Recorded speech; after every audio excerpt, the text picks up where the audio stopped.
Hey everybody, Jay Carmona here to share with you guys my problem of practice teacher retention. Okay. Now, in doing my problem of practice, I took data from Geiger and Pravari in 2018. They really looked at how each year over 1 million teachers enter and exit or transition between school districts.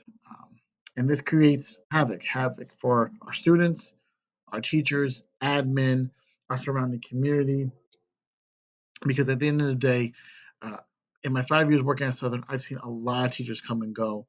Some really great teachers, and they've left for different reasons, family reasons, shorter commute. But I really wanted to get to the bulk, the meat of why leave.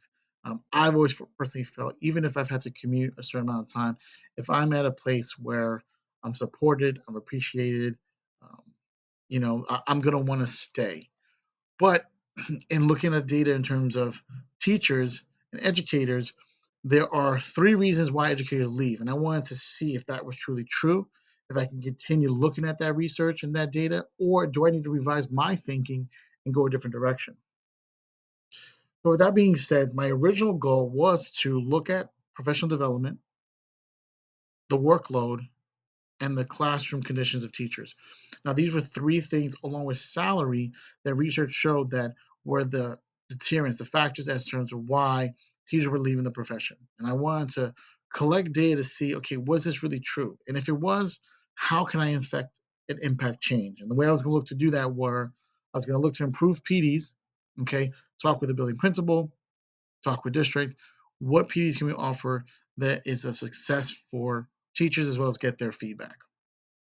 The other aspect I was looking to was workload by having um, teacher interviews to be able to ask them, what's your workload like? Why is this so heavy? Do you not have enough time to collaborate? Comparing gen ed teachers with spec ed teachers. Okay. Do Is it a heavier workload for spec ed teachers because maybe they write more IEPs? Is it a heavy workload for gen ed because they literally have to go through the curriculum and get as much in as possible during a school year? So those were things looking at. And then of course, classroom conditions. If you go into a classroom, what does it feel like? Do you have broken desks, chairs, smart boards not working, um, drawers bending, chairs breaking? So really wanted to take a look at that. But in doing that, some of the data changed. I'm excited to share with you guys what that looks like. So of course, like I said in the beginning, go look at PDs to address the problems of new and veteran teachers.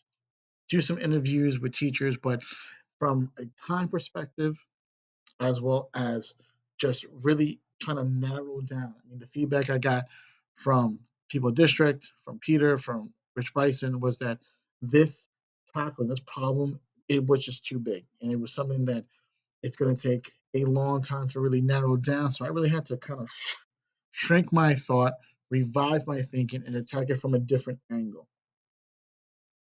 So what I did first was I created a Google Doc and got 58 responses from those that work at Southern. Okay, this was strictly just Southern data. I wasn't looking to do Colonial because that would be a lot, but just focus on Southern and our retention there. We had a nice, good blend of people who responded. 26 teachers, 18 paras. Now, this data is going to look different from our other elementary schools. Why? Because we have a lot of paraprofessionals. A lot of districts, a lot of schools may have five paraprofessionals in their building, six, seven. We have an enormous amount. I mean, just in this alone, we have 18 responded out of, I think I've heard Rich say we're about 50, 60 paraprofessionals. Okay, so we have a lot of support staff at our building, along with our speech therapists, OTs, PTs. I mean, you name it. We are a very large, dynamic school. So that's one of the reasons why I really wanted to tap into this retention and see where we go from here. Now, along with our roles, want to get our years in education because and a lot of the research shows that first year, second, third year teachers, they're gone by the time they even become a veteran. So they're gone by the time they get any type of highly effective training, not just from what they got at school and college, but what they did here with us here at Southern. You see here, we've got a nice blend of our 4 and 8. So we've got 24, 41% of the 50 responses are right there where they are not new. They're not a veteran, but they're a good seasoned teacher. And then, of course, we've got 14, we've got 19 of our sponsors are educators from 8 years to 12 and 12 and up. And that could be paraprofessionals, that could be teachers, even support staff. But still, what that does is when you have this nice blend you see here, if this was rotated upward, you would see that we've got a nice, good middle ground of educators.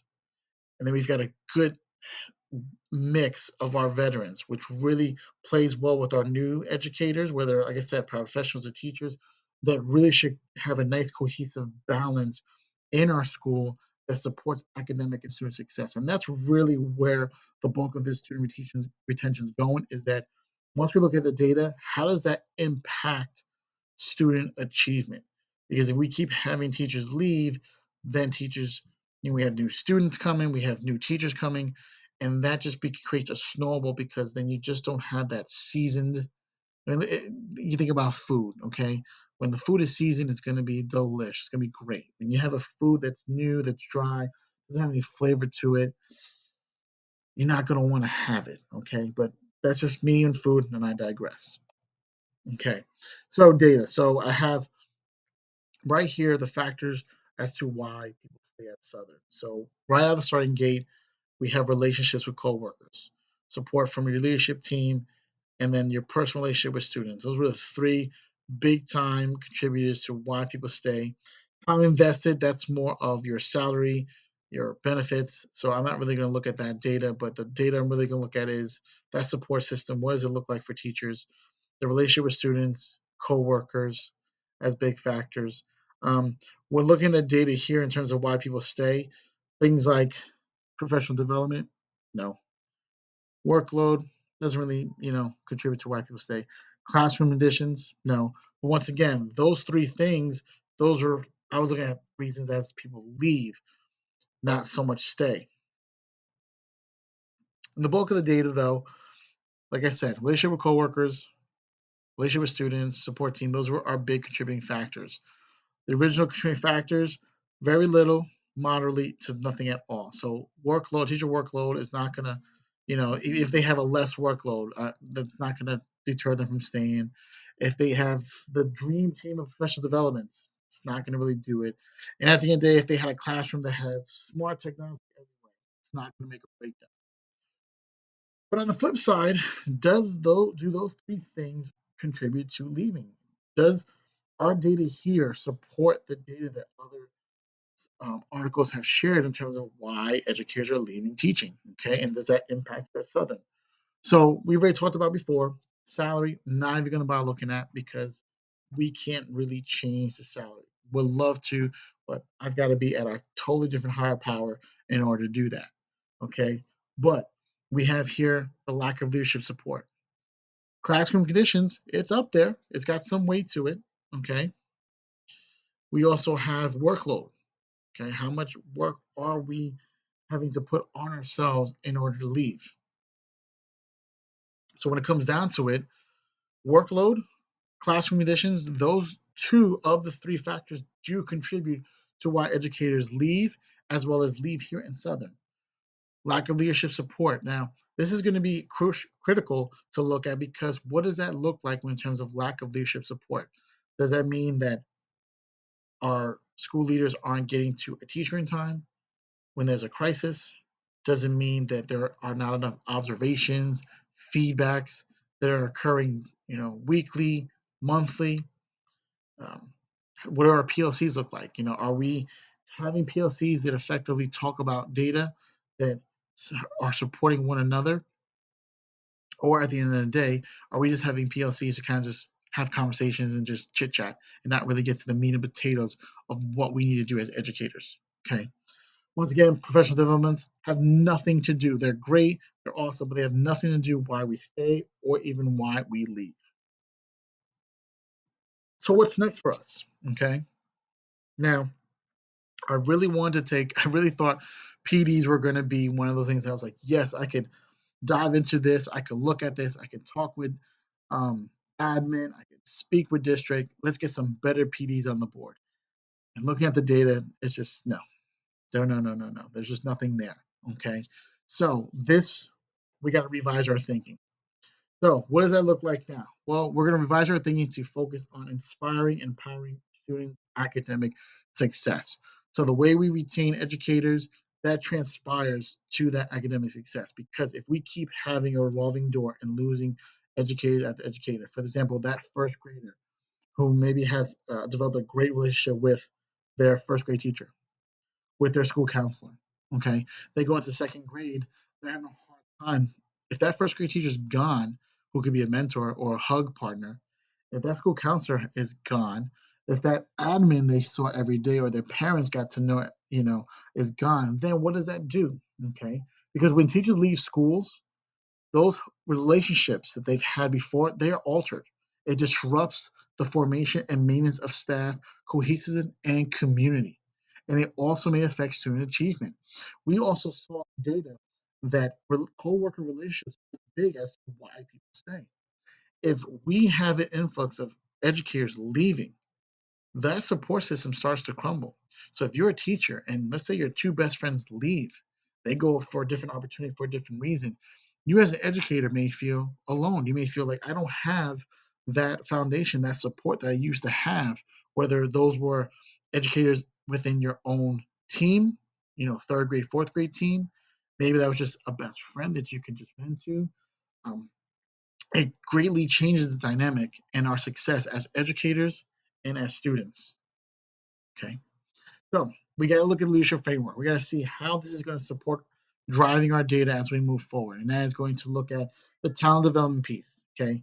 Continuing to improve, providing secure environment where as educators we can take risk, we can share ideas, we can challenge one another at getting better for our students' academic success, as well as developing and retaining a diverse, educated workforce to positively impact student experience and outcomes. Okay, so having those feedback meetings, having productive PLCs, using our time inside our school building effectively to drive student academic success and not always talk about, well, this is what I did this weekend. It's great to do that as like an icebreaker in the beginning to touch point.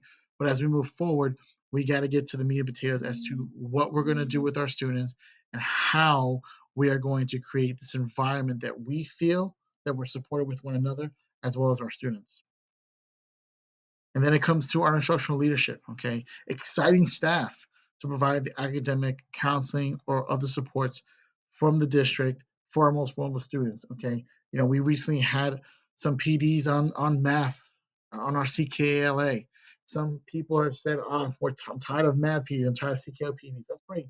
But let's excite our staff to know that, hey, this is a new thing coming on. This is a new way of that's coming that's going to really change our students, but we ourselves have to be bought into it at the end of the day. And by doing that, we need a toolbox of innovative research, instructional strategies. So when we have our coaches, when we have our building principals, when we have our support staff coming in to give us feedback, to do walkthroughs, are they really giving us a toolbox of how to be better? Are they telling us, hey, let's do more turn and talks? Let's do more um, movement in our learning. So just kind of standing there and just blah, blah, blah, blah, blah. What are our support staff doing that's going to make us as educators have a bigger toolbox that is going to promote academic success? And that's really what is the meat and potatoes of this problem practices directions going. It's about academic success. How can we retain our teachers, build them up to then correlate to successful academic success of our students? Okay. So standards of practice. How are we gonna give more of a foundation piece and go with this? So we're gonna look at standard 6. Effective educated leaders develop the professional capacity and practice of school personnel to promote each student's academic success. So once again, if we as educators aren't feeling supported, if we're not doing the work we need to do, if our students are just not gonna feel that. Okay. Um, I'm here in my 5th year, and every year I feel like as an educator, I've gotten better inside the classroom from being a paraprofessional to being now a teacher. So with that, you also build relationships. Okay, I could walk down the hallway and I could have students go, "Hey, Mr. C," that I knew when they were in second grade, and now they're in third grade and fourth grade. And when students see constant continuity, familiar faces, are working with the same staff year after year, they themselves have that academic success and well-being instead of, hmm, another new teacher. Oh, what's going to happen now? So that goes with our professional community. Okay, effective educated leaders foster a professional community of teachers and other personal staff to promote, once again, student academic success and well-being. So, what does that look like? Okay, once again, POCs, ILTs. What do we look like as a whole, as a unit, and are we supporting our first year teachers, our second year teachers? Okay, are we truly supporting one another and building a community within our schools? Finally, school improvement, okay? Just continuing to improve and promote each student's academic success. So, in order for us to promote our students' academic success, we have to promote each other's academic success. Staff shout outs, praise boards, really give each other feedback on what we're doing great and what we can do better will be a great positive deviant in terms of keeping teachers at not only our school, but within our district overall. So that's all I got for you guys. I hope you stood for the whole time. I look forward to your feedback, providing me feedback in terms of what direction to take this with. Like I said before, this is something that I really want to dive into, but there have been times on this journey that I'm not too sure what direction to go through.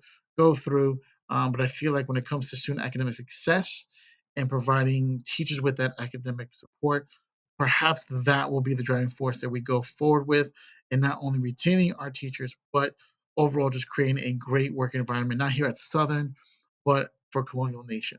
Thank you guys, and I hope you guys have a great school year.